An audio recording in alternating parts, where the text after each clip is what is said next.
NCP प्रमुख शरद पवार ने महाराष्ट्र की राजनीति के ठहरे हुए पानी में कंकड़ फेंककर हलचल जैसी पैदा कर दी। अब उस हलचल को वो अपने कंकड़ फेंकने के अंदाज में समेट भी रहे।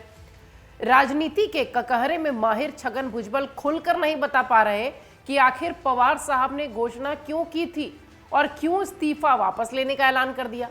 लेकिन महाराष्ट्र के पूर्व मुख्यमंत्री और राजनीति के एक और दिग्गज का यह कहना है कि शरद पवार ने एनसीपी को तोड़ने वालों का जो सपना था उसे खुली चुनौती दी है, एक चैलेंज दिया है।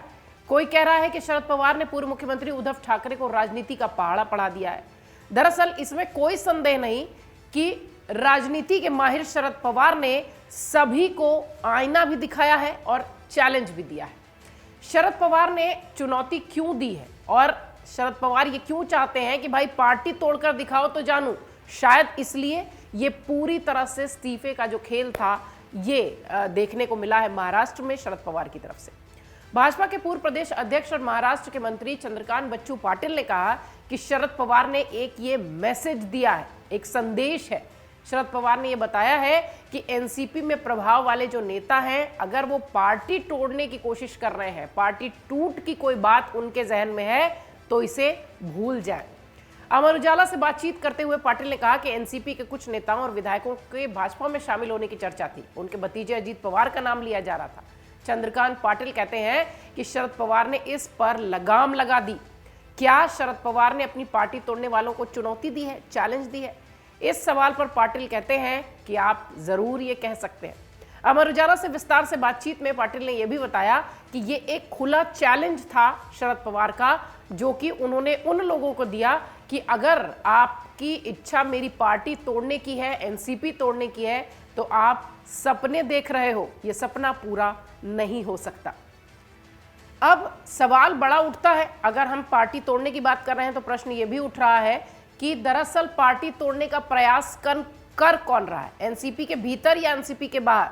इसका जवाब है दोनों जगह। अजीत पवार एनसीपी के वरिष्ठ नेता और शरद पवार के भतीजे हैं। 23 नवंबर 2019 को शरद पवार की मंशा के विपरीत कुछ बागियों के साथ अजीत पवार ने भाजपा के पाले में कदम रख दिया था। मुख्यमंत्री पद की, उप मुख्यमंत्री पद की शपथ भी ले ली थी, लेकिन देवेंद्र फडणवीस उस वक्त मुख्यमंत्री बने थे। शरद पवार ने अपनी शैली में भतीजे को यह संदेश दिया और 3 दिन बाद 26 नवंबर को अजीत पवार फिर एनसीपी में डिसिप्लिन के साथ, अनुशासन के साथ लौट आते हैं, एक अनुशासित सिपाही की तरह। जब से महाराष्ट्र में देवेंद्र फडणवीस के नेतृत्व में दिल्ली के भाजपा के रणनीतिकारों ने पिछले साल उद्धव ठाकरे के नेतृत्व वाली सरकार को गिराया है, तब से कई बार अजीत पवार के पाला बदलने की चर्चाएं उठ रही हैं। अब राजनीतिक पंडित ये मान रहे हैं कि ये जो शरद पवार ने गेम खेला है, या यूं कहें इस्तीफे का पूरा जो चक्रव्यूह था, चक्रव्यूह ही कह सकते हैं, उसको रचा है, उसमें संदेश पार्टी के भीतर तमाम उन लोगों को है जो कि ये सोचते हैं कि वो एनसीपी से इतर होकर अपनी नई दुनिया बसा सकते हैं या एनसीपी में फूट डाल सकते हैं। समझिए कि शरद पवार का गेम प्लान क्या था। कांग्रेस पार्टी के एक पूर्व महासचिव कहते हैं कि 80 के दशक से शरद पवार की राजनीति को वो देख रहे हैं, समझ रहे हैं, जान रहे हैं, और पवार को समझना मुश्किल ही नहीं, नामुमकिन है। शरद पवार ने अपने भतीजे अजित पवार को लेकर भी ये बात कहा है कि उन्हें बदनाम किया जा रहा है, उनकी छवि बिगाड़ी जा रही है, वो पार्टी छोड़कर कहीं नहीं जाने वाले। लेकिन ये एक राजनीतिक संदेश आप इसे मान सकते हैं या राजनीतिक बयान इसे मान सकते हैं। शरद पवार कहते हैं कि एनसीपी अटूट है। अजीत पवार के 26 नवंबर 2019 के उप मुख्यमंत्री पद के शपथ लेने और वापस आने के घटनाक्रम में भी उनकी पत्नी की भूमिका महत्वपूर्ण बताई जा रही है। ये बात भी शरद पवार कहते रहे हैं। माना यह जाता है कि इसके मर्म को 2 नेता अच्छी तरह समझते हैं, प्रफुल्ल पटेल, छगन भुजबल। सुप्रिया सूले को पूरा एहसास है, धनंजय मुंडे इस समय फिर शरद पवार की शरण में है। यानी आप मायने समझिए, शरद पवार ने अजीत पवार को बिना सेना का सेनापति साबित कर दिया है। यही खेल है शरद पवार, और यही मानते हैं कि शरद पवार को क्यों चाणक्य कहा जाता है। राजनीति की भाषा में कहें तो एनसीपी के अभी एकमात्र नेता शरद पवार ही हैं जो एनसीपी में बगावत का सपना देख रहे हैं। लोग हैं, उन्हें संभलने की हिदायत उनके इस कदम ने दे दी है। एनसीपी यानी शरद पवार और शरद पवार यानी एनसीपी, यही संदेश देने की कोशिश शरद पवार की थी, जिसमें वो कामयाब हुए। अब आप ये समझिए कि शरद पवार चूंकि चाणक्य माने जाते हैं, तो राजनीति खेल के लिए, या ये जो राजनीतिक उन्होंने पूरी तरह से कह लीजिए गेम प्लान किया था, इसके लिए यही समय क्यों चुना है? राजनीतिक पंडित इसका भी विश्लेषण करते हैं। उच्चतम न्यायालय में शिवसेना से मुख्यमंत्री एकनाथ शिंदे और उनके साथ बागी हुए विधायकों का मुकदमा चल रहा है, आप सब जानते हैं। और शिंदे मंत्रिमंडल में कृषि मंत्री अब्दुल सत्तार कहते हैं कि वो भी उन विधायकों में हैं जिन पर अयोग्यता की तलवार लटकी है। सुप्रीम कोर्ट जो भी फैसला देगा उसे स्वीकार करेंगे। आपको बता दें कि सुप्रीम कोर्ट में मामले की सुनवाई हो चुकी है। अदालत ने फैसला सुरक्षित रख लिया है, फैसला कभी भी सुनाया जा सकता है। महाराष्ट्र की राजनीति को समझने वाले उच्चतम न्यायालय से एक तूफान आने का अंदेशा महसूस हो रहा है। ऐसा हुआ तो मुख्यमंत्री एकनाथ शिंदे को बड़ा झटका लगेगा। भाजपा के केंद्र में बैठे रणनीतिकारों के लिए फिलहाल संकट और सरकार दोनों बचाने की बड़ी चुनौती है। महाराष्ट्र के मंत्रालय में अच्छी पकड़ रखने वाले एक सूत्र हैं, उनका कहना है कि देवेंद्र फडणवीस और एकनाथ शिंदे के बीच सब कुछ ठीक नहीं चल रहा है। आपको बता दें कि पिछले दिनों एकनाथ शिंदे ने तमाम महत्वपूर्ण विभागों के अधिकारियों का स्थानांतरण किया, उनके ट्रांसफर्स हुए। देवेंद्र फडणवीस को इस बात की भनक तक नहीं लगी।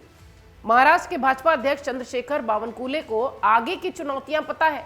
शिवसेना के संजय राउत ने भी समय रहते चेतावनी दे दी है और यह कहा है कि अगले कुछ दिनों में एकनाथ शिंदे और भाजपा सरकार गिर जाएगी। लगातार पिछले कई दिनों से इस तरीके के बयान आ रहे थे। इसके साथ साथ महाराष्ट्र के नागपुर समेत कुछ शहरों में देवेंद्र फडणवीस के मुख्यमंत्री बनने और अजीत पवार के उप मुख्यमंत्री बनने के पोस्टर भी लगे, जो खबर भी हमने आपको दिखाई थी। माना यह भी जा रहा है कि परिस्थिति को देखकर शरद पवार ने ही ये समय चुना। यूं ही शरद पवार नहीं है, यूं ही चाणक्य नहीं कहा जाता उन्हें। भाजपा ने 2 बार पवार को झटका दिया था, तो इसलिए भी ये कह सकते हैं कि उनको जवाब देने की कोशिश शरद पवार ने की है। यानी ओवरऑल अगर देखिए तो भाजपा को और पार्टी के भीतर दोनों को शरद पवार ने एक बड़ा संदेश दिया है चैलेंज के तौर पर। कल्याण पाटिल अपने नेता शरद पवार के साथ 90 के दशक से जुड़े हुए हैं। उनसे जब हमने बातचीत की तो उन्होंने कहा कि 2 बार नवंबर 2019 और 22 जून 2022 में पवार साहब को भाजपा ने झटका देने की कोशिश की थी। अब तो जवाब देना बनता ही था। पाटिल ये भी कहते हैं कि महाराष्ट्र में महाविकास अघाड़ी की सरकार शरद पवार के प्रयास से बनी थी और उद्धव ठाकरे शिवसेना के साथ पवार के भरोसे आए थे। पवार ने ही कांग्रेस को मनाया था, लेकिन भाजपा ने इससे पहले उनके भतीजे अजीत पवार को तोड़ लिया। कल्याण पाटिल ये भी कहते हैं कि दूसरी बार भाजपा ने जून 2022 में फिर झटका दिया। भाजपा के ऑपरेशन लोटस ने मुख्यमंत्री एकनाथ शिंदे को अपने साथ करके महाविकास अघाड़ी की सरकार गिरा दी। कल्याण पाटिल आगे कहते हैं कि शिवसेना के नेता उद्धव ठाकरे की कमजोरी से ऐसा हो गया और शरद पवार ने उद्धव ठाकरे को भी बताया कि कैसे राजनीति की जाती है, कैसे पार्टी का नेतृत्व चलता है।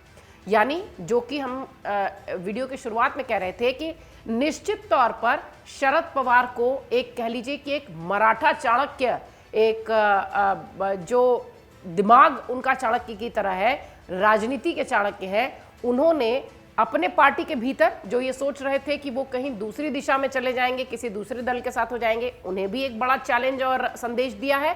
साथ ही साथ भाजपा को बड़ी चुनौती दी है कि आप अगर पार्टी तोड़ने की कोशिश करोगे तो उसका जवाब ऐसे मिलेगा। मन से उजाला कर चले, मन से उजाला कर चले, एक अमर उजाला कर